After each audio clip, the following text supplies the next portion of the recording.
ಅಫ್ಸರ್ ಕೊಡ್ಲಿಪೇಟೆ ಪರವಾಗಿ ಈ ಹಿರಿಯ ವಯಸ್ಸಿನವರು ನನಗೆ 1,000 ರೂಪಾಯಿ ನೋಡಿ, ಅಲ್ಲಿ 500 ರೂಪಾಯಿ ಸರ್. ಇದೇನಿದೆ ಸರ್, ಈ ಪ್ರೀತಿಗೆ ನಾನು ಚಿರಋಣಿಯಾಗಿದ್ದೀನಿ ಸರ್. ಆತ್ಮೀಯ ದಾವಣಗೆರೆ ದಕ್ಷಿಣ ವಿಧಾನಸಭಾ ಕ್ಷೇತ್ರದ ಮಾನ್ಯ ಮತದಾರರಿಗೆ ಅಹಿಂದ ವರ್ಗಗಳ ಸ್ವಾಭಿಮಾನದ ಚುನಾವಣೆಯನ್ನ ಎದುರಿಸಿದಂತಹ ನನ್ನ ಪರವಾಗಿ ಮತದಾನ ಮಾಡಿದ್ದಕ್ಕಾಗಿ ನಾನು ಹೃದಯ ಅಂತರಾಳದಿಂದ ಧನ್ಯವಾದಗಳನ್ನು ಸಮರ್ಪಿಸುತ್ತೇನೆ. ಅಫ್ಸರ್ ಕೊಡ್ಲಿಪೇಟೆ ಅವರೇ, ಚುನಾವಣೆಯನ್ನ ಯಶಸ್ವಿಯಾಗಿ ನಡೆಸಿದಿರಿ. ಕಾಂಗ್ರೆಸ್ ಭಾರತೀಯ ಜನತಾ ಪಕ್ಷದ ನಡುವೆ SDPI ಈ ಸರಿ ಮೊದಲಿಗಿಂತ ಹೆಚ್ಚು ಮತಗಳನ್ನ ಗಳಿಸುವಂತ ಸಂಭವ ಇದೆ ಅಂತ ಹೇಳಲಾಗ್ತಿದೆ. ನೀವೇನ್ ಹೇಳ್ತೀರಿ ಸರ್? ಇದು ಏನು ದಾವಣಗೆರೆ ದಕ್ಷಿಣ ವಿಧಾನಸಭಾ ಕ್ಷೇತ್ರದ ಚುನಾವಣೆ ಇದೆ, ಇದು ಕಳೆದ 75 ವರ್ಷದಲ್ಲಿ ಯಾರು ಕಂಡು ಕೇಳರಿಯದಂತಹ ಒಂದು ಹೈ ಪ್ರಿಯಾರಿಟಿ ಚುನಾವಣೆಯಾಗಿ ಮಾರ್ಪಟ್ಟಿದೆ. ತಾವೆಲ್ಲರೂ ನೋಡ್ತಾ ಇದ್ದೀರಾ. ಈ ಬಾರಿಯ ಚುನಾವಣೆಯಲ್ಲಿ ಅಲ್ಲಿದ್ದಂತಹ ಸುಮಾರು 1.5 ಲಕ್ಷದಷ್ಟಿರುವಂತಹ ಅಹಿಂದ ಮತಗಳು, ಅಲ್ಪಸಂಖ್ಯಾತರು, ದಲಿತರು ಮತ್ತು ಹಿಂದುಳಿದವರು, ಅವರ ಸ್ವಾಭಿಮಾನದ ಚುನಾವಣೆಯಾಗಿರೋ ಕಾರಣಕ್ಕೆ ಈ ಬಾರಿ ಒಂದು ಹೊಸ ರಾಜಕೀಯ ಅಧ್ಯಾಯವನ್ನೇ ಅಲ್ಲಿಯ ಮತದಾರರು ಬರೀಲಿಕ್ಕಿದ್ದಾರೆ ಎಂಬುದು ಸತ್ಯ ಸರ್. ಖಂಡಿತ. ಈಗ ಅಫ್ಸರ್ ಅವರ ಈ ಒಂದು ದಾವಣಗೆರೆ ದಕ್ಷಿಣ ಚುನಾವಣೆ ಮುಸಲ್ಮಾನರು ಏನು ಕಾಂಗ್ರೆಸ್ ಅನ್ನ ನೆಚ್ಚಿದ್ರು, ಕಾಂಗ್ರೆಸ್ಸೇ ಪರ್ಯಾಯ ಅಂತ ಅನ್ಕೊಂಡಿದ್ರು, ಅದರ ಒಂದು ಹೊರತುಪಡಿಸಿ ಅವರ ಕಣ್ತೆರೆಸಿರುವಂತ ಚುನಾವಣೆ ಅಂತ ಅನ್ಬೋದಾ? ಖಂಡಿತ ಸರ್. ಯಾಕಂದ್ರೆ ಕಾಂಗ್ರೆಸ್ ಇದುವರೆಗೆ ಅಲ್ಪಸಂಖ್ಯಾತರನ್ನು ಮತ್ತು ದಲಿತರನ್ನ ಟೇಕನ್ ಫಾರ್ ಗ್ರಾಂಟೆಡ್ ಅಂತ ಏನ್ ತಗೊಳ್ತಾ ಇತ್ತು, ಈ ಬಾರಿ ಅವರಿಗೆ ಸರಿಯಾದಂತ ಪಾಠವನ್ನ ಅಲ್ಲಿಯ ಮತದಾರರು ಕಲಿಸಿದ್ದಾರೆ. ಇಲ್ಲ, ನಾವು ಟೇಕನ್ ಫಾರ್ ಗ್ರಾಂಟೆಡ್ ಆಗಿ ನೀವು ತಗೊಳ್ಳುವಂತ ಸಮುದಾಯ ಅಲ್ಲ, ನಮಗೂ ಕೂಡ ಸ್ವಾಭಿಮಾನ ಇದೆ. ನಮ್ಮ ಸ್ವಾಭಿಮಾನಕ್ಕೆ ಧಕ್ಕೆ ಬಂದಾಗ ಕಾಂಗ್ರೆಸ್ ಪಕ್ಷ ಆಗಿರ್ಲಿ ಅಥವಾ ಬೇರೆ ಯಾವುದೇ ಸೋಕಾಲ್ಡ್ ಜಾತ್ಯತೀತ ಪಕ್ಷ ಆಗಿರ್ಲಿ, ಅವರಿಗೆ ನಾವು ಪಾಠ ಕಲಿಸ್ಲಿಕ್ಕೂ ಕೂಡ ಶಕ್ತಿವಂತರು ಎಂಬುದನ್ನ ಈ ಬಾರಿಯ ಅಲ್ಲಿಯ ಮತದಾರರು ಕಾಂಗ್ರೆಸ್ ಪಕ್ಷಕ್ಕೆ ಇತಿಹಾಸದಲ್ಲಿ ಕಂಡು ಕೇಳರಿಯದ ಆಫ್ಟರ್ 1992 ಅಲ್ಲಿ ಒಮ್ಮೆ ಕಾಂಗ್ರೆಸ್ ಪಾಠ ಕಲ್ತಿತ್ತು ಆಲ್ ಓವರ್ ಇಂಡಿಯಾ. ಒಂದ್ ಸಫಾನಿಯ ಟೈಮು 400+ ಪಾರ್ಲಿಮೆಂಟೇರಿಯನ್ ಗೆದ್ದು ಬರ್ತಾ ಇದ್ರು ಈ ಕಾಂಗ್ರೆಸ್ ಪಕ್ಷದಿಂದ. ಹೌದು. 92 ಇನ್ಸಿಡೆಂಟ್ ಆದ್ಮೇಲೆ ಅದರಲ್ಲಿ ಒಂದು 0 ಮಾತ್ರ ಕಡಿಮೆ ಆಯ್ತು, ಅಂದ್ರೆ 40ಕ್ಕೆ ಕುಸಿದಿತ್ತು. ಯಾಕಂದ್ರೆ ಆ ಸಂದರ್ಭದಲ್ಲೇ ಈ ಪ್ರಾದೇಶಿಕ ಪಕ್ಷಗಳು ಎಲ್ಲ ಚಿಗುರ್ಕೊಂಡಿದ್ದು. ಅದು ದೇವೇಗೌಡರ JDS ಆಗಿರ್ಲಿ, UPಯಲ್ಲಿ ಮುಲಾಯಂ ಸಿಂಗ್ ಯಾದವ್ ಪಕ್ಷ ಆಗಿರ್ಲಿ, ಬಿಹಾರದಲ್ಲಿ RJD ಆಗಿರ್ಲಿ, ಕಮ್ಯುನಿಸ್ಟ್ ಪಕ್ಷಗಳಾಗಿರ್ಲಿ, ಇದೆಲ್ಲವೂ ಕೂಡ ಅಲ್ಪಸಂಖ್ಯಾತರು ಕಾಂಗ್ರೆಸ್ಸಿಂದ ವಿಮುಖಗೊಂಡು ಕಾಂಗ್ರೆಸ್ಸಿನ ದ್ರೋಹದ ವಿರುದ್ಧ ಮತ ಚಲಾಯಿಸಿದ ಕಾರಣಕ್ಕೆ ಆ ಒಂದು ಘಟನೆ ಆಗಿತ್ತು. ಅಂತಹ ಒಂದು ಪರಿಸ್ಥಿತಿ ಈ ಬಾರಿ ಕರ್ನಾಟಕದಲ್ಲಿ ದಾವಣಗೆರೆ ದಕ್ಷಿಣ ವಿಧಾನಸಭಾ ಕ್ಷೇತ್ರದ ಫಲಿತಾಂಶದ ನಂತರ ಕಾಂಗ್ರೆಸ್ಸಿಗೆ ಬರ್ಲಿಕ್ಕಿದೆ. ಅದಕ್ಕೆ ಅವರೇ ಹಳ್ಳವನ್ನ ತೋಡ್ಕೊಳ್ತಾ ಇದ್ದಾರೆ, ಬೇರೆ ಯಾರು ಅದನ್ನ ಮಾಡೋ ಅವಶ್ಯಕತೆ ಇಲ್ಲ. ಅವರ ಹಳ್ಳವನ್ನ ಅವರೇ ತೋಡ್ಕೊಳ್ತಾ ಇದ್ದಾರೆ. ನೀವು ನಡೀತಾ ಇರುವಂತ ಘಟನಾವಳಿಗಳನ್ನ ನೋಡ್ಬೋದು ಸರ್. ಹೌದು. ಈಗಾಗಲೇ ಕಾಂಗ್ರೆಸ್ಗೆ ನಮ್ಮ ಅಬ್ದುಲ್ ಜಬ್ಬಾರ್ ಅವರು ಈಗಾಗ್ಲೇನೆ ರಾಜೀನಾಮೆಯನ್ನು ಕೊಟ್ಟಿದ್ದಾಯ್ತು. ಅಲ್ಪಸಂಖ್ಯಾತ ಘಟಕಕ್ಕೆ ಅಧ್ಯಕ್ಷ ಸ್ಥಾನಕ್ಕೆ ರಾಜೀನಾಮೆ ಕೊಟ್ಟಿದ್ದಾರೆ. ಹೌದು. ಮುಂಬರುವುದರಲ್ಲಿ ನಸೀರ್ ಅವರು ಕೊಡ್ಬೋದು. ಇದು ಬಹಳ ಮುಂದೆ ಹೋಗ್ತಾ ಇದೆ. ಮುಂಚೂಣಿ ನಾಯಕವ್ರಿಗೂ ಕೂಡ ಇದ್ರ ಬಿಸಿ ಮೂಡಿಸಿದೆ.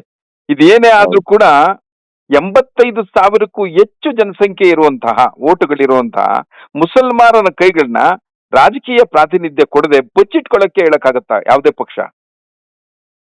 ಹೌದು ಸರ್. ನಾನೊಂದು ಕಾಮನ್ ಪ್ರಶ್ನೆ ಕೇಳ್ತಾ ಇದ್ದೇನೆ. ಈ ಸಿದ್ದರಾಮಯ್ಯನವರು ನಾನು ಸಾಮಾಜಿಕ ನ್ಯಾಯದ ಹರಿಕಾರ ಅಂತ ಹೇಳ್ಕೊಳ್ತಾರೆ. ನಾನು ಸಾಮಾಜಿಕ ಹೋರಾಟದ ಹಿನ್ನೆಲೆಯಿಂದ ಬಂದಿರುವಂತವನು ಮತ್ತು ನಾನು ಎಲ್ಲ ತಳ ಸಮುದಾಯದವರಿಗೆ ನಾನು ಪ್ರಾತಿನಿಧ್ಯ ಕೊಡುವನು ಅಂತ ಹೇಳೋರು, ಯಾವುದೋ ಒಬ್ಬ ಸುರ್ಜಿವಾಲ ಬಂದು ಕರ್ನಾಟಕದಲ್ಲಿ ಆ ದಾವಣಗೆರೆ ಸೌತ್ ಕಾನ್ಸ್ಟಿಟ್ಯೂನ್ಸಿಲಿ ಆ ಸುರ್ಜಿವಾಲನ ಸಮುದಾಯದ 10 ಓಟ್ ಇಲ್ಲ ಸರ್, 10 ಓಟ್ ಇಲ್ಲ. ಅವರ ಹೈಕಮಾಂಡಿನ ಆದೇಶಕ್ಕೆ ತಲೆಬಾಗಿ ಅಲ್ಲಿದ್ದಂತಹ ಅಲ್ಪಸಂಖ್ಯಾತರು ಏನು ಒಂದು ನ್ಯಾಯಯುತವಾದಂತ ಬೇಡಿಕೆಯನ್ನ ಇಟ್ಟಿದ್ರು, ಕನಿಷ್ಠ ಅವರಿಗೆ ಸ್ಪಂದಿಸಿ ಈ ಒಂದು ಸೀಟಲ್ಲಿ ಅಲ್ಪಸಂಖ್ಯಾತರಿಗೆ ಕೊಡೋದ್ರಿಂದ ಸರ್ಕಾರದ ಮೇಲೆ ಯಾವುದೇ ಪರಿಣಾಮ ಬೀರ್ತಾ ಇರ್ಲಿಲ್ಲ. ಏನು ಸರ್ಕಾರ ಉರುಳುವಂತದ್ದಿಲ್ಲ ಅಥವಾ ಸರ್ಕಾರ ಏನು ಬೀಳುವಂತದ್ದು ಏನಿರ್ಲಿಲ್ಲ. ಏನು ಬಂದ್ರು ಕೂಡ ಹೌದು. ಒಂದು ಕೊಟ್ಟಿದ್ರೆ ಅಲ್ಪಸಂಖ್ಯಾತರಿಗೆ ಒಂದು ಕಾನ್ಫಿಡೆನ್ಸ್ ಬಿಲ್ಟ್ ಆಗ್ತಾ ಇತ್ತು. ಇಲ್ಲಪ್ಪ, ಕಾಂಗ್ರೆಸ್ ಕೂಡ ಅಲ್ಪಸಂಖ್ಯಾತರ ಪರವಾಗಿ ಇದೆ, ಅವರ ರಾಜಕೀಯ ಪ್ರಾತಿನಿಧ್ಯಕ್ಕಾಗಿ ಅವರು ನೋಡಿ ಸರ್, ಒಂದು 86,000 ಇರುವಂತಹ ಒಂದು ಕಾನ್ಸ್ಟಿಟ್ಯೂನ್ಸಿಲಿ ಅಲ್ಪಸಂಖ್ಯಾತರು ಒಂದು ಬೇಡಿಕೆ ಕೇಳಿದ್ರೆ ಅವರನ್ನ ಯಾರೋ ದಿಲ್ಲಿವಾಲ ಬಂದು ನಮಗೆ ಬ್ಲಾಕ್ ಮೇಲ್ ಮಾಡಬಾರ್ದು, ಬ್ಲಾಕ್ ಮೇಲ್ ಮಾಡ್ಲಿಕ್ಕೆ ಆಗಲ್ಲ ಅಂತ ಹೇಳಿ ಕೇವಲ ಪಾರ್ಟಿ ಲೀಡರ್ಸ್ಗೆ ಹೇಳಿದ್ರೆ ಪರವಾಗಿಲ್ಲ, ಅವರ ಆಂತರಿಕ ವಿಚಾರ ಅಂತ ಹೇಳ್ಬೋದಿತ್ತು.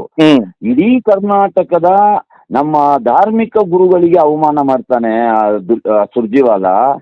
ಈ ಸಮುದಾಯಕ್ಕೆ ಒಂದು ಸ್ವಾಭಿಮಾನ ಅನ್ನೋದಿಲ್ವಾ ಸರ್? ಸ್ವಾಭಿಮಾನ ಈಗ ಸ್ಫೋಟಗೊಂಡಿದೆ. ಕಾಂಗ್ರೆಸ್ ಇದರಿಂದ ಪಾಠ ಕಲಿಯುವುದಿಲ್ವೋ ಅದು ಸೆಕೆಂಡರಿ. ಆದ್ರೆ ಈ ಚುನಾವಣೆ ಮಾತ್ರ ಅವರಿಗೆ ತಕ್ಕ ಒಂದು ಪಾಠವನ್ನ ಕಲಿಸುತ್ತೆ ಸರ್.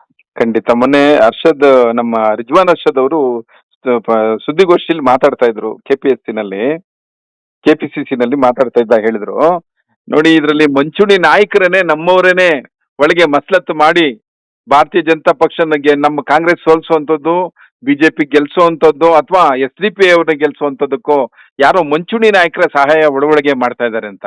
ಈಗ ನಾನು ಯಾಕೆ ಈ ಪ್ರಶ್ನೆ ನಿಮಗೆ ಕೇಳ್ತಾ ಇದ್ದೀನಿ ಅಂದ್ರೆ, ನಿಮ್ಗೇನಾದ್ರೂ SDPIನ ಅಭ್ಯರ್ಥಿ ಆದಂತಹ ಅಫ್ಸರ್ ಕೊಡ್ಲಿಪೇಟೆಗೆ ಅವ್ರು ಏನಾದ್ರೂ ಸ್ವಲ್ಪ ಮಾನಸಿಕವಾಗಿ ಏನಾದ್ರು ಹಣಕಾಸಿನ ವ್ಯವಸ್ಥೆ ಏನಾದ್ರು ನಿಮ್ಗೆ ಯಾರಾದ್ರೂ ಮಂಚೂಣಿ ನಾಯಕರು ಮಾಡಿದ್ರ ನಿಮ್ಗೆ? ಸರ್, ದಾವಣಗೆರೆ ದಕ್ಷಿಣ ವಿಧಾನಸಭಾ ಕ್ಷೇತ್ರದಲ್ಲಿ ಅಫ್ಸರ್ ಕೊಡ್ಲಿಪೇಟೆ ಎದುರಿಸಿರುವಂತಹ ಚುನಾವಣೆ ಇದು ನನ್ನ ವೈಯಕ್ತಿಕ ಚುನಾವಣೆ ಅಲ್ಲ. ಇದು ಅಲ್ಲಿರುವಂತಹ ಸ್ವಾಭಿಮಾನಿ ಮತದಾರರ ರಿಪ್ರೆಸೆಂಟೇಟಿವ್ ಆಗಿ ನನ್ನನ್ನ ಪಕ್ಷ ಕಣಕ್ಕಿಳಿಸಿದೆ SDPI. ಮತ್ತೆ SDPIಗೆ ಅಂತಹ ಗತಿಗೇಡು ಬಂದಿಲ್ಲ.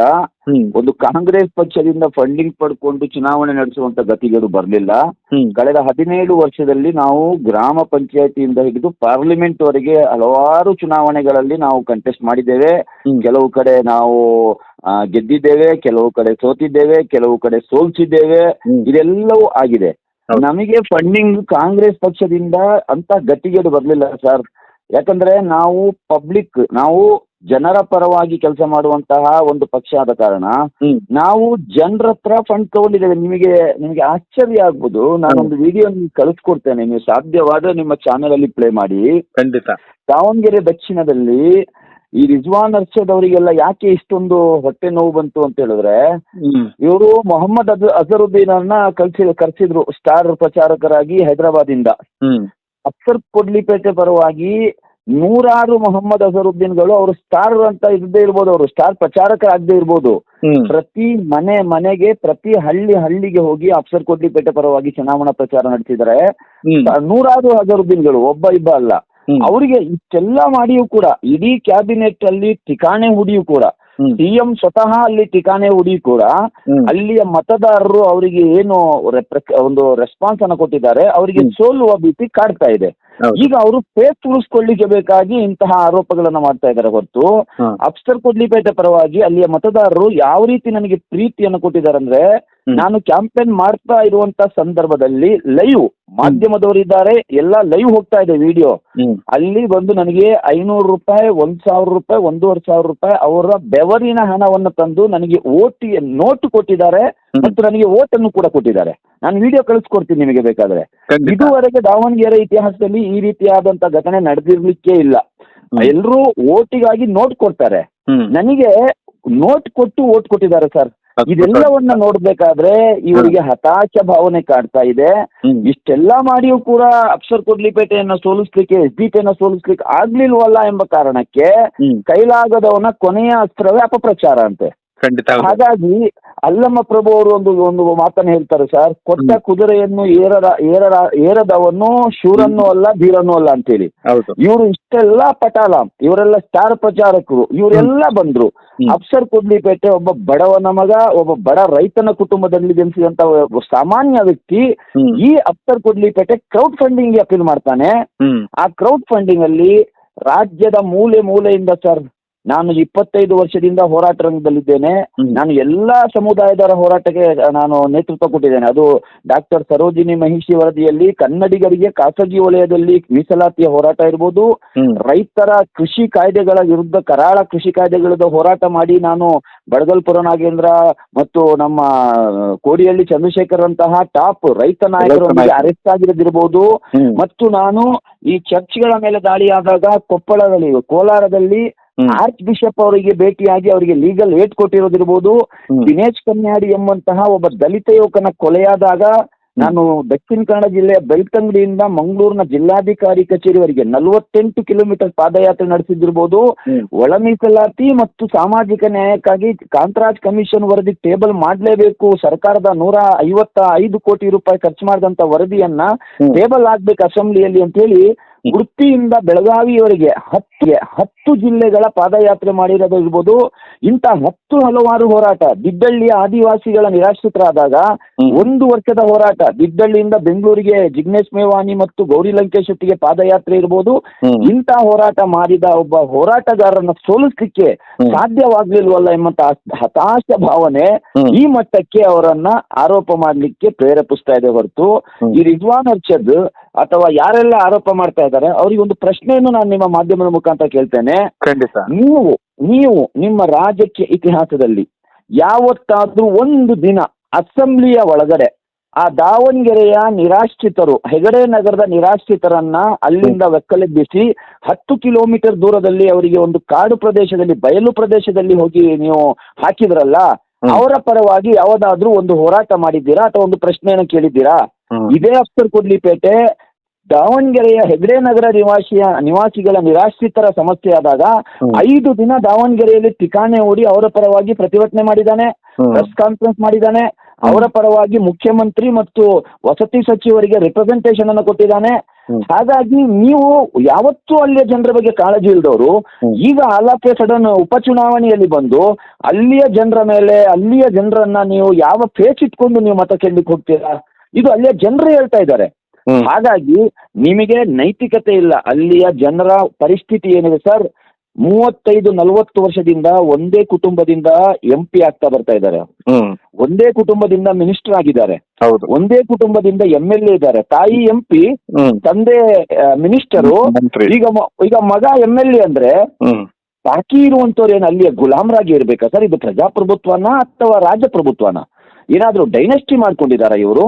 ಹಾಗಾಗಿ ಅಲ್ಲಿರುವಂತ ಜನರು ಇದುವರೆಗೆ ಇಷ್ಟೆಲ್ಲ ಇವರು ಆಡಳಿತ ಮಾಡಿ ಒಂದು ಸರ್ಕಾರಿ ಡಿಗ್ರಿ ಕಾಲೇಜ್ ಇಲ್ಲ ಸರ್, ಒಂದು ಸರ್ಕಾರಿ ಇಂಜಿನಿಯರಿಂಗ್ ಕಾಲೇಜ್ ಇಲ್ಲ, ಒಂದು ಮಲ್ಟಿ ಸ್ಪೆಷಾಲಿಟಿ ಆಸ್ಪತ್ರೆ ಇಲ್ಲ, ಒಂದು ಎಂಪ್ಲಾಯ್ಮೆಂಟ್ ಸೆಂಟರ್ ಇಲ್ಲ. ನಾನು ಇಂಥ ವಿಚಾರಗಳನ್ನ ಅಲ್ಲಿ ಎತ್ತಾಕ್ತೇವೆ. ಚುನಾವಣಾ ಅಜೆಂಡಾ, ನನ್ನ ಚುನಾವಣಾ ಅಜೆಂಡಾ ಇದು. ಒಬ್ರು ಇದ್ರ ಬಗ್ಗೆ ಆನ್ಸರ್ ಮಾಡ್ಲಿಕ್ಕೆ ತಯಾರಿಲ್ಲ, ಈ ಬಗ್ಗೆ ಡಿಬೇಟ್ ಮಾಡ್ಲಿಕ್ಕೆ ತಯಾರಿಲ್ಲ. ಅದನ್ನ ಹೊರತುಪಡಿಸಿ ಇಂತಹ ವ್ಯಥ ಆರೋಪಗಳನ್ನ ಈಗ ಸೋಲುವ ಭಯ, ಕೊನೆಯದಲ್ಲಿ ಸೋಲುವ ಭಯ ಕಾಡ್ತಾ ಇರೋದ್ರಿಂದ ಇಂಥ ಆರೋಪಗಳನ್ನ ಮಾಡ್ತಾ ಇದ್ದಾರೆ ಸರ್. ಇದರಲ್ಲಿ ಯಾವುದೇ ಹುರುಳಿಲ್ಲ. ಅಫ್ಸರ್ ಕೊಡ್ಲಿಪೇಟೆ ಅವರು ಎಲ್ಲಿದ್ರೆ ಇಲ್ಲಿವರೆಗೆ ನಿಮ್ಮ ಈ ಮಾತುಗಳು ಕನ್ನಡದ ನಿರರ್ಗತವಾಗಿ ನೀವು ಮಾತಾಡುವಂತ ಕನ್ನಡದ ಮಾತು, ಮುಸ್ಲಿಂ ಯುವಕನಾಗಿ ನಿಮ್ಗಿರುವಂತ ಪ್ರಜಾಸತ್ತಾತ್ಮಕ ಮೌಲ್ಯಗಳು, ವಿಚಾರಗಳು, ಧಾರೆಗಳು ಎಲ್ಲವೂ ನಿಮ್ಮ ಹೋರಾಟ ದಾವಣಗೆರೆ ದಕ್ಷಿಣದಲ್ಲಿ ಈ ಸರಿ ಒಬ್ಬ ಭರವಸೆಯ ನಾಯಕ ಹುಟ್ಬಿಟ್ಟ ಅಂತ ಅನ್ಕೋತೀವಿ. ನೀವೇನ್ ಹೇಳ್ತೀರಿ ಇದಕ್ಕೆ?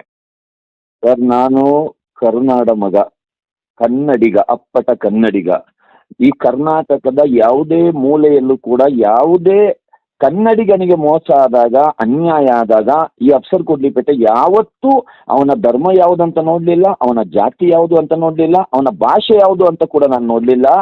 ಬೆಳಗಾವಿಯಲ್ಲಿ ಮರಾಠಿಗರಿಂದ ಕನ್ನಡಿಗರ ಮೇಲೆ ದೌರ್ಜನ್ಯ ಆದಾಗ ಅಲ್ಲಿಗೂ ನಾನು ಹೋರಾಟಕ್ಕೆ ಧಾವಿಸಿದ್ದೇನೆ. ಬೆಳಗಾವಿ ಗಡಿ ಪ್ರದೇಶ, MES ನ ಪುಂಡಾಟಿಕೆ ನಿಮಗೆ ಗೊತ್ತುಂಟು, ಗೂಂಡಾಗಿರಿ ಗೊತ್ತುಂಟು, ಅಲ್ಲೂ ಕೂಡ ನಾನು ಹೋಗಿ ಹೋರಾಟ ಮಾಡಿರೋ ಕಾರಣಕ್ಕೆ ನನ್ನ ಮನೆ ಕರ್ನಾಟಕ ಸರ್. ಈಗ ದಾವಣಗೆರೆಯವರಿಗೆ ನನ್ನ ಪಕ್ಷ ನನ್ನ ಹೋರಾಟವನ್ನು ಗುರುತಿಸಿ ಮಧ್ಯ ಕರ್ನಾಟಕಕ್ಕೆ ನನ್ನನ್ನ ಒಂದು ಕ್ಯಾಂಡಿಡೇಚರ್ ಆಗಿ ಇಂಟ್ರೊಡ್ಯೂಸ್ ಮಾಡಿದೆ. ನನ್ನ ಚೊಚ್ಚಲ ಚುನಾವಣೆ ಸರ್ ಇದು. ಕಳೆದ 25 ವರ್ಷದಿಂದ ನಾನು ಹೋರಾಟ ರಂಗದಲ್ಲಿದ್ದೇನೆ. ನನ್ನ ಆಲೋಚನೆ ಏನಿದೆ ಅಂತ ಹೇಳಿದ್ರೆ, ಬಾಬಾ ಸಾಹೇಬ್ ಅಂಬೇಡ್ಕರ್ ಅವರ ಸಮಾಜ ನಿರ್ಮಾಣ, ಯಾರಿಗೂ ತಾರತಮ್ಯ ಆಗ್ಬಾರ್ದು. ಯಾವ ಕಮ್ಯುನಿಟಿಯ ರಿಪ್ರೆಸೆಂಟೇಷನ್ ಎಷ್ಟಿದೆ ಅವರಿಗೆ ಅಷ್ಟು ಪ್ರಾತಿನಿಧ್ಯ ಸಿಗ್ಬೇಕು. ಅದು ಕೇವಲ ರಾಜಕೀಯದಲ್ಲ, ಅದು ರಾಜಕೀಯವಾಗಿರ್ಲಿ, ಔದ್ಯೋಗಿಕ ಕ್ಷೇತ್ರವಾಗಿರ್ಲಿ, ಶಿಕ್ಷಣ ಕ್ಷೇತ್ರವಾಗಿರ್ಲಿ, ಅಥವಾ ಯಾವುದೇ ಕ್ಷೇತ್ರಗಳಲ್ಲಿ ಅವರ ಸಮುದಾಯದ ಪ್ರಾತಿನಿಧ್ಯಕ್ಕನುಸಾರವಾಗಿ ಅವರಿಗೆ ರಿಪ್ರೆಸೆಂಟೇಷನ್ ಸಿಗ್ಬೇಕು ಅನ್ನೋದು ನನ್ನ ಆಸೆ. ಹಾಗಾಗಿ ದಾವಣಗೆರೆ ದಕ್ಷಿಣ ವಿಧಾನಸಭಾ ಕ್ಷೇತ್ರ ಜನರಿಗೆ ಒಂದು ವಿಪುಲ ಅವಕಾಶ. ಇಂಥ ಹೋರಾಟಗಾರರನ್ನ ನೀವು ಉಳಿಸ್ಕೊಂಡ್ರೆ ಖಂಡಿತ ಈ ಅಫ್ಸರ್ ಕೊಡ್ಲಿಪೇಟೆ ದಾವಣಗೆರೆಯ ಸೌತ್ ದಕ್ಷಿಣ ವಿಧಾನಸಭಾ ಕ್ಷೇತ್ರದ ಧ್ವನಿಯಾಗಿ ಅಲ್ಲ, ಕರ್ನಾಟಕದ ಎಲ್ಲಾ ಶೋಷಿತ, ಮರ್ದಿತ, ದಮನಿತ, ಅವಕಾಶ ವಂಚಿತ, ರಾಜಕೀಯವಾಗಿ ಮೂಲೆಗೆಸೆಯಲ್ಪಟ್ಟಂತಹ ಜನರ ಧ್ವನಿಯಾಗಿ ವಿಧಾನಸಭೆ ಪ್ರವೇಶಿಸ್ತಾನೆ ಅಂತ ಹೇಳಿ ನಾನು ಅಲ್ಲಿ ಸಾರಿ ಸಾರಿ ಹೇಳಿದ್ದೀನಿ ಸರ್. ನಾನು ಸಣ್ಣ ಸಣ್ಣ ಪುಟ್ಟ ಸಭೆಗಳು ನಡೆಸಿರೋದು ಸರ್. ನನ್ನ ಹತ್ರ ಹೆಲಿಕಾಪ್ಟರ್ ಇಲ್ಲ, ನನ್ನ ಹತ್ರ ಕೋಟಿಗಟ್ಟಲೆ ಕಪ್ಪು ಹಣ ಇಲ್ಲ. ನನ್ನ ಹತ್ರ ದಾವಣಗೆರೆ ದಕ್ಷಿಣ ವಿಧಾನಸಭಾ ಕ್ಷೇತ್ರ ಕೊಟ್ಟಂತಹ ಜನರು ಕೊಟ್ಟಂತಹ ಪ್ರೀತಿ ಇದೆ ಸರ್. ಅವರ ನೋವಿಗೆ ಮಿಡಿಯುವಂತ ಹೃದಯ ಇದೆ ನನ್ನ ಹತ್ರ. ನಾನು ಅಲ್ಲಿ ಸಾರಿ ಸಾರಿ ಹೇಳಿದ್ದೇನೆ. ಮತ್ತೆ ಅಲ್ಲಿಯ ತಾಯಂದಿರು, ಅಲ್ಲಿಯ ಯುವಕರು ನನಗೆ ಕೊಟ್ಟಿರುವಂತ ಪ್ರೀತಿ ಇದೆ ಅಲ್ಲ ಸರ್, ರಿಸಲ್ಟ್ ಏನಾದ್ರೂ ಬರ್ಲಿ ಅವರಿಗೆ ನಾನು ಚಿರಋಣಿ ಆಗಿರ್ತೇನೆ ಸರ್. ನನಗೆ ನಾನು ಅವರ ಮನೆ ಬಾಗಿಲಿಗೆ ಹೋದಾಗ ಅವರ ಹೆತ್ತ ಮಗನಿಗಿಂತ ಜಾಸ್ತಿ ನನಗೆ ಪ್ರೀತಿ ಕೊಟ್ಟಿದ್ದಾರೆ ಸರ್. ಕೇವಲ ನನ್ನ ಸಮುದಾಯದವರಲ್ಲ, ಎಲ್ಲ ಸಮುದಾಯದವರು.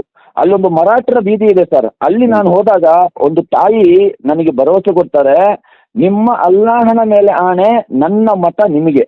ನಿಮ್ಮನ್ನ ನಾನು ಟಿವಿಯಲ್ಲಿ ನೋಡ್ತಾ ಇದ್ದೆ, ಹೋರಾಟದಲ್ಲಿ ನೋಡ್ತಾ ಇದ್ದೆ.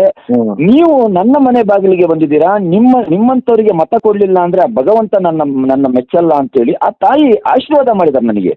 ಖಂಡಿತ. ಈಗ ಅಫ್ಸರ್ ಅವರೇ, ನೀವು ಕರೆಕ್ಟ್ ಆಗಿ ನಾನು ಅದನ್ನೇ ಹೇಳ್ತಾ ಇದ್ದೆ ನಿಮ್ಗೆ. ಈ ಒಂದು ಚುನಾವಣೆಯಿಂದ ಒಂದು ಹೊಸ ಮಣಕ್ಯ ಈ ಎಲ್ಲೋ ಒಂದು ಆಶಾವಾದಿಗಳ ಫಲವಾಗಿ ಆ ದಕ್ಷಿಣದ ಜನಗಳಿಗೆ ಸಿಕ್ಕಿದೆ, ಉತ್ತರವಾಗಿ ಸಿಕ್ಕಿದೆ. ನಾನ್ ಹೇಳೋದೇನು ಅಂದ್ರೆ, ಎಲ್ರಿ ಈ ಸಾಬ್ರು ತುರುಕರು ಅಂತೆಲ್ಲ ಹೇಳ್ಕೊಂಡು ಅವ್ರಿಗೆಲ್ಲ ಪಾಪ ಪಂಚರು, ಜಟ್ಕಾ ಗಾಡಿಗಳು ಅಂತ ಹೇಳ್ತಿದ್ರು. ಜಮೀರ್ ಅಹಮದ್ ಅವ್ರ ಮಾತಿದು ಅಂತವ್ರ ಮಧ್ಯದಲ್ಲಿ ಇವತ್ತು ಮೌಲ್ಯ ಆಧಾರಿತ ಒಬ್ಬ ಮುಸ್ಲಿಂ ಯುವಕ ಇಷ್ಟು ಪ್ರಭುತ್ವದ ಒಂದು ಆದರ್ಶವಾದವನ್ನು ಹಿಡಿದು ಮುಂದೆ ಬಂದಿದ್ದಾನೆ. ನಿಮ್ಮನ್ನ ನೋಡಿದ್ರೆ ಇನ್ನಷ್ಟು ಇನ್ಸ್ಪೈರ್ ಆಗಲ್ವಾ ನಿಮ್ಮ ಜನಾಂಗದವರು? ಅವ್ರಿಗೇನು ಸಂದೇಶ ಕೊಡ್ತೀರಾ ಯುವಕರಿಗೆ? ಸರ್, ನಾನು ಒಂದೇ ಸಂದೇಶ ಕೊಡುವಂಥದ್ದು, ಇಡೀ ಕರ್ನಾಟಕದ ಎಲ್ಲ ಏನು ಯೂತ್ಸ್ ಇದ್ದಾರೆ, ವಿಶೇಷವಾಗಿ ದಾವಣಗೆರೆ ದಕ್ಷಿಣ ಕ್ಷೇತ್ರನ ನಾನು ಸ್ಟಡಿ ಮಾಡಿದ್ದೀನಿ ಸರ್. 18 to 35 ಇಯರ್ಸಿನ 1,30,000 ಯಂಗ್ ವೋಟರ್ಸ್ ಇದ್ದಾರೆ, ಯಂಗ್ ವೋಟರ್ಸ್. ಅವರಿಗೆ ನಾನು ಕೇಳುವಂತದ್ದು, ನೀವು ಈ ದೇಶದ ಭವಿಷ್ಯ, ಈ ರಾಜ್ಯದ ಭವಿಷ್ಯ, ಮುಂದೆ ಈ ದೇಶ ಮತ್ತು ರಾಜ್ಯ ನಿಮ್ಮ ಮೇಲೆ ಪ್ರಗತಿ ಹೊಂದಬೇಕಾಗಿದೆ. ನೀವು ಲೀಡ್ ಮಾಡಬೇಕಾಗಿದೆ. ನೀವು ಮನೆಯಿಂದ ಹೊರಗೆ ಬನ್ನಿ, ನಿಮ್ಮನ್ನ ಸಾಮಾಜಿಕ ಕಳಕಳಿಯಲ್ಲಿ ನಿಮ್ಮನ್ನ ನೀವು ತೊಡಗಿಸ್ಕೊಳ್ಳಿ. ನಿಮ್ಮ ಕುಟುಂಬ, ನಿಮ್ಮ ಮನೆ, ನಿಮ್ಮ ಊರು, ನಿಮ್ಮ ಗ್ರಾಮ ಅಂತ ನೋಡಬೇಡಿ. ದೇಶಕ್ಕೆ ಇಂತಹ ಯುವಕರ ಅವಶ್ಯಕತೆ ಇದೆ. ಅಫ್ಸರ್ ಕೊಡ್ಲಿಪೇಟೆ ಒಂದು ಒಂದು ಒಂದು ಪ್ರತಿನಿಧಿಯಾಗಿ, ಒಂದು ಎಕ್ಸಾಂಪಲ್ ಆಗಿ ನಿಮ್ಮ ಮುಂದೆ ಬಂದಿದ್ದಾನೆ ಹೊರತು ನಾನು ಒಬ್ಬನೇ ಈ ಕೆಲಸ ಮಾಡ್ಲಿಕ್ಕೆ ಆಗಲ್ಲ. ನನಗೆ ನೀವು ಶಕ್ತಿ ಕೊಡಿ. ನಾವೆಲ್ಲರೂ ಸೇರಿ ರಾಜ್ಯ ಕಟ್ಟೋಣ, ದೇಶ ಕಟ್ಟೋಣ. ಯಾವುದೇ ಜಾತಿ, ಧರ್ಮ, ಮತ ಭೇದ ಇದ್ಯಾವುದು ನಮಗೆ ಬರಲ್ಲ. ನಾವೆಲ್ಲರೂ ಸಹೋದರರು, ಪರಸ್ಪರ ಏಕೋದರ ಸಹೋದರರು. ಹೌದು, ನಾನು ಹುಟ್ಟಬೇಕಾದ್ರೆ ಮುಸ್ಲಿಂ ಜಾತಿಯಲ್ಲಿ ಹುಟ್ಟಿದ್ದೇನೆ. ಹಾಗಂತೇಳಿ ಮುಸ್ಲಿಂ ಧರ್ಮವನ್ನ ಯಾರೋ ತುರುಕರ ಅಥವಾ ನೀವು ಹೇಳಿದ ರೀತಿಯಲ್ಲಿ ಟೀಕಿಸ್ತಾ ಇದ್ದಾರೆ, ಅದು ಕೋಮುವಾದಿಗಳು. ಆ ಷಡ್ಯಂತ್ರಕ್ಕೆ ಬಲಿಯಾಗಬೇಡಿ. ಇವನಾರವ ನೆನ್ನದಿರಯ್ಯ, ಇವ ನಮ್ಮವ ನಮ್ಮ ಮನೆಯ ಮಗನೆಂದೆನಿಸಯ್ಯ ಕೂಡಲ ಸಂಗಮ ದೇವ ಅಂತ ಹೇಳಿ ಬಸವಣ್ಣನವರು ಹೇಳಿದಾರಲ್ಲ. ಕುವೆಂಪುನವರು ವಿಶ್ವಮಾನವ ಸಂದೇಶ ಸಾರಿದ್ದಾರೆ ಸರ್. ಅಂತಹ ನಾಡಿನಲ್ಲಿ ಹುಟ್ಟಿರುವಂತ ನಾವು ಪರಸ್ಪರ ದ್ವೇಷ, ಪರಸ್ಪರ ಅಪನಂಬಿಕೆ ಇದೆಲ್ಲವನ್ನ ಹೋಗಲಾಡಿಸುವ, ಮತ್ತೆ ಕಾಲ ಇದೆಯಲ್ಲ, ಕಾಲ ಎಲ್ಲದಕ್ಕೂ ಉತ್ತರಿಸುತ್ತೆ ಸರ್. ಇದುವರೆಗೆ ನಡೆದು ಬಂದಂತಹ ಇತಿಹಾಸವನ್ನ ನಾವು ಚೇಂಜ್ ಮಾಡುವ ಒಂದು ಸೌಹಾರ್ದ ಪರಂಪರೆ ಕರ್ನಾಟಕದಲ್ಲಿ. ಒನಕೆ ಓಬವ್ವನ ಆಗಿರ್ಬೋದು, ಶೇದೆ ಮೇಲೆ ಟಿಪ್ಪು ಸುಲ್ತಾನ್ ಆಗಿರ್ಬೋದು, ಬಸವಣ್ಣನವರಾಗಿರ್ಬೋದು, ಕುವೆಂಪು ಅವರಾಗಿರ್ಬೋದು, ರನ್ನ, ಪಂಪರ್ ಅಂತಹ ಮಹಾನ್ ಕವಿಗಳು ಹುಟ್ಟಿರುವಂತ ನಾಡಲ್ಲಿ ನಾವು ಜಾತಿ ಅಂತೇಳಿ ಹೊಡೆದಾಡೋದು ಬೇಡ. ಈ ರಾಜಕಾರಣಿಗಳು ಏನ್ ಮಾಡ್ತಾರೆ, ನಮ್ಮನ್ನ ಒಡೆದು ಆಳುವಂತ ಷಡ್ಯಂತ್ರ ಮಾಡ್ತಾರೆ. ನಾವು ಇದಕ್ಕೆ ತಿಲಾಂಜಲಿ ನೀಡುವ ಅಂತೇಳಿ ನಾನು ರಾಜ್ಯದ ಎಲ್ಲ ಯುವಕರಿಗೆ ಒಂದು ಸಂದೇಶವನ್ನು ಕೊಡ್ತೇನೆ ಸರ್. ಈ ರಾಜ್ಯ ನಮ್ಮದು, ಈ ದೇಶ ನಮ್ಮದು, ಇಲ್ಲಿಯ ನೆಲ, ಜಲ, ಗಡಿ, ಭಾಷೆ ಎಲ್ಲವೂ ನಮ್ಮದೇ. ನಾವೆಲ್ಲರೂ ಸೇರಿ ಒಂದು ಸುಂದರ ಸಮಾಜವನ್ನು ನಿರ್ಮಿಸುವ, ಅದರಲ್ಲಿ ಎಲ್ಲರೂ ಇನ್ಕ್ಲೂಡ್ ಆಗಿರ್ಲಿ, ಎಲ್ಲರನ್ನೂ ಒಳಗೊಳ್ಳುವ. ಕೇವಲ ನಾನು ನನ್ನದು ಎಂಬಂಥದ್ದಲ್ಲ, ಎಲ್ಲ ಜನ ಸಮುದಾಯದವರನ್ನ ಇನ್ಕ್ಲೂಡ್ ಮಾಡಿಕೊಂಡು ಸುಂದರ ರಾಜ್ಯವನ್ನು ಕಟ್ಟುವ ಅಂತ ಹೇಳಿ ನಾನು ಯುವಕರಿಗೆ ಕರೆಯನ್ನು ಕೊಡ್ತಾ ಇದ್ದೇನೆ ಸರ್. ಒಬ್ಬ ನಿಸಾರ್ ಅಹಮದ್ನ ಈ ವಯಸ್ಸಲ್ಲಿ ನೋಡ್ದಂಗಾಯ್ತು ನಿಮ್ಮ ಮಾತು ಕೇಳ್ತಾ ಇದ್ರೆ. ಇನ್ನೊಬ್ಬ ತರುಣ CM ಇಬ್ರಾಹಿಂ ನೋಡ್ದಂಗಾಯ್ತು. ಇನ್ನೊಬ್ಬ ರಂಜಾನ್ ದರ್ಗಾದ ಮಾತುಗಳನ್ನ ನಾವು ಕೇಳ್ದಂಗಾಯ್ತು. ಇನ್ನೊಬ್ರು ಮುಲ್ಲಾ ಸಾಹೇಬರು ಇದ್ರು ನಮ್ಮ ದಾವಣಗೆರೆ ಉತ್ತರ ಕರ್ನಾಟಕದ ಕರೆ, ಬಹಳ ಕನ್ನಡವನ್ನ ಬಹಳ ಚೆನ್ನಾಗಿ ಮಾತಾಡ್ತಾ ಇದ್ರು. ನಿಮ್ಮ ಮಾತುಗಳನ್ನ ಕೇಳಿದ್ರೆ ಬಹುಶಃ ನಮ್ಗೆ ಅದನ್ನ ನಾವು ಅಷ್ಟು ಭಾವುಕರಾಗ್ತೀವಿ. ಖಂಡಿತ ಮೇ 4ನೇ ತಾರೀಕು ನಿಮ್ಮ ಫಲಿತಾಂಶ ಬರಲಿದೆ. ನಿಮ್ಮ ಪಾಲಿಗೆ ಅದು ಶುಭವನ್ನ ತರಲಿ, ನಿಮ್ಗೆ ನಿಚ್ಚಳವಾಗಿ ಜಯ ಸಿಗಲಿ. ನಾಡಿನ ಸೇವೆಗೆ ನಿಂತಿರೋ ನಿಮಗೆ ನಿಮ್ಮ ಆದರ್ಶಗಳು ಕೈ ಹಿಡಿಲಿ, ಜನ ನಿಮ್ ಜೊತೆಗಿರ್ಲಿ ಅಂತ ನಮ್ಮ ವಾಹಿನಿ ಮೂಲಕ ನಾನು ನಿಮ್ಗೆ ಶುಭವನ್ನ ಹಾರೈಸ್ತೇನೆ. Thank you. ತುಂಬಾ ಧನ್ಯವಾದಗಳು ಸರ್. ಸಂವಿಧಾನದ ಪ್ರಜಾಸತ್ತಾತ್ಮಕದ 4ನೇ ಸ್ತಂಭ, ಶಾಸಕಾಂಗ, ಕಾರ್ಯಾಂಗ ಮತ್ತು ನ್ಯಾಯಾಂಗಗಳಲ್ಲಿ ಆಗುವಂತಹ ಅಂಕುಡೊಂಕುಗಳನ್ನು ಎತ್ತಿ ತೋರಿಸುವಂತಹ, ಸಮಾಜವನ್ನ ಸರಿದಾರಿಯಲ್ಲಿ ನಡೆಸುವಂತಹ ಮಹತ್ತರವಾದಂತಹ ಲೇಖನಿ ನಿಮ್ಮ ಕೈಯಲ್ಲಿದೆ. ನಿಮ್ಮ ವಾಹಿನಿ ಮುಖಾಂತರ ಇನ್ನೂ ಉತ್ತಮ ಇಂತಹ ಕಾರ್ಯಗಳು ಆಗ್ಲಿ. ಇಂತಹ ವ್ಯಕ್ತಿತ್ವವನ್ನ ರಾಜ್ಯಕ್ಕೆ ಪರಿಚಯಿಸುವಂತ ಕೆಲಸ ನೀವೇನು ಮಾಡಿದ್ದೀರಾ ಅದು ಕೂಡ ಶ್ಲಾಘನೀಯ. ನೀವು ಕೂಡ ನಮ್ಮೊಂದಿಗೆ ಕೈ ಜೋಡಿಸಿ, ನಾವು ನಿಮ್ಮೊಂದಿಗೆ ಜೋಡಿಸ್ತೇವೆ. ನಾವು ತಪ್ಪು ಮಾಡಿದಾಗ ನೀವು ಅದನ್ನ ಬೊಟ್ಟು ಮಾಡಿ ಅದನ್ನು ನಾವು ತಿದ್ಕೊಳ್ತೇವೆ. ನಾವು ಒಳ್ಳೆ ಕೆಲಸ ಮಾಡಿದಾಗ ಅದನ್ನ ರಾಜ್ಯದ ಜನರಿಗೆ ತಲುಪಿಸಿ ಎಂಬಂತಹ ಪರಸ್ಪರ ಸಹಕಾರದೊಂದಿಗೆ ನಾವು ನೀವು ಮುಂದೆ ಸಾಗುವ ಅಂತ ಹೇಳ್ತಾ ತುಂಬಾ ಧನ್ಯವಾದಗಳು ಸರ್. Thank you. ನಮಸ್ಕಾರ. ರಾಜದಾರಿ ಟಿವಿ, ಅಡೆತಡೆ ಇಲ್ಲದ ಪ್ರಜಾದಾರಿ.